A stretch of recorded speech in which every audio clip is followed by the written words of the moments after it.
Playoffs talaga ang kapitan ko. Social yung dalawang sinupas yan. Kapitan ko yan!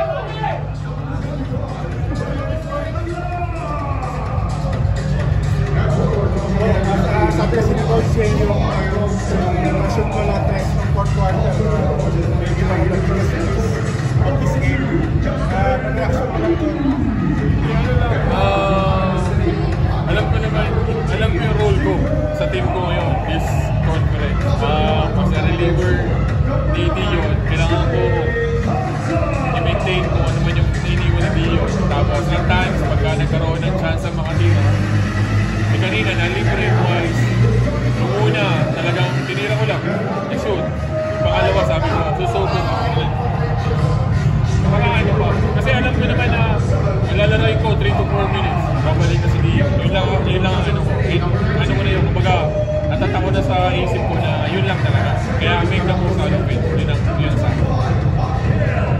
Nakay sa series, sasabi ko, sa chances mo ngayon, pangatlong straight.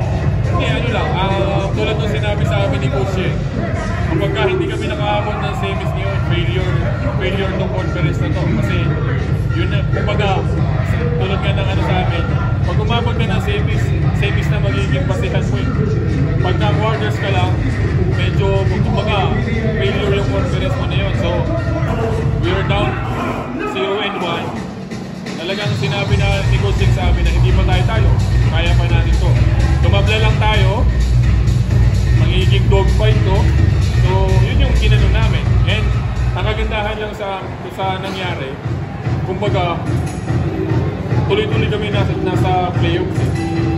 So, plus yung experience namin sa mga do-or-die na ganito, against Magnolia, against TNT ng Filipino, nasusurvive namin eh. So, kumbaga, yung character ng grupo, pagdating sa dikdikan, may ibubuga, diba? So, yun yung pinapakita ng grupo.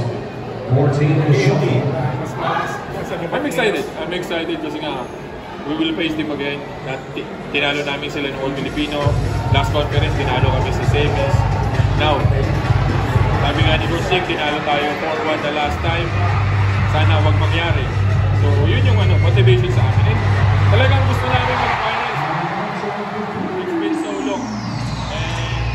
Kumbaga, pagdating ng finals naman, hindi pa rin po yun eh, kasi yun yung mas matibay.